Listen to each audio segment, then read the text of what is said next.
Tesla is back in the hot seat again, and honestly, things are heating up. Investors are sweating, headlines are crazy, and you see me, honestly, I'm watching this one very closely.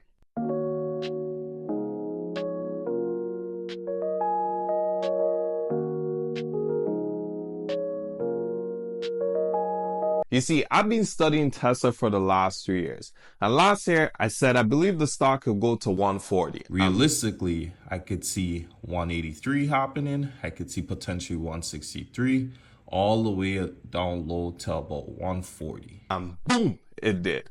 And after that, I said after the elections, I believe Tesla will go on to make new all-time highs. And it did exactly that. Now, all my investors and myself, we caught that ride up and we enjoyed it. But you see, this year, I'm less bullish than I was last year, and I'll explain why.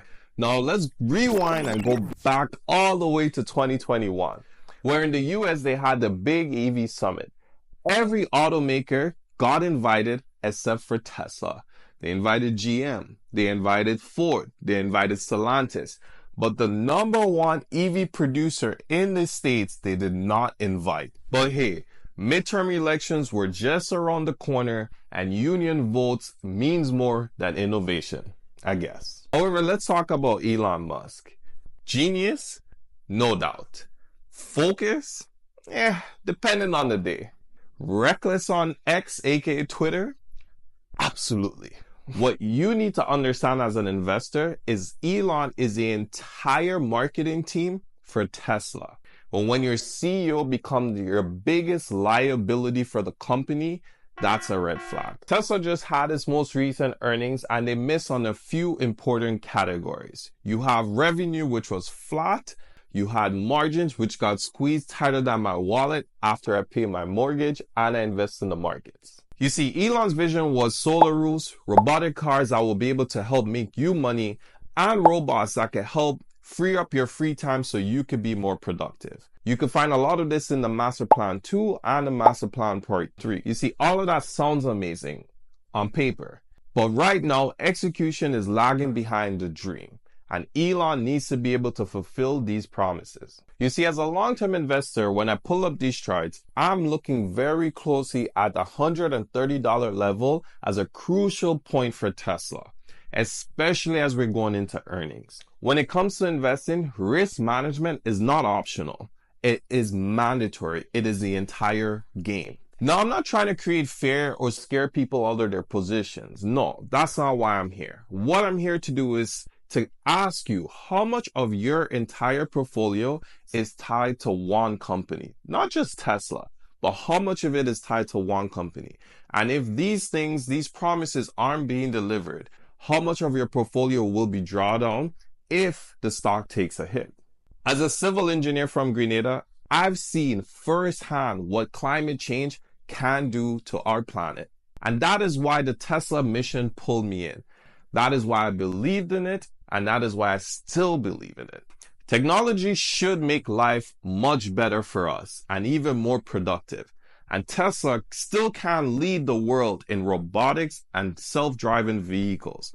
However, every strong mission requires strong leadership, healthy fundamentals, and a healthy economy.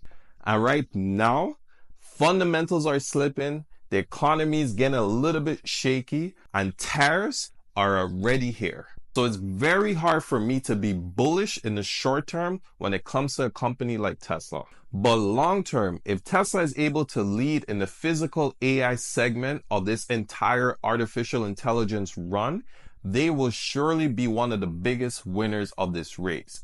You could see here, NVIDIA's CEO literally gave us the roadmap as to where your investing dollars should be looking. Right now, we're heading into the agentic AI phase, and the physical AI phase is after that.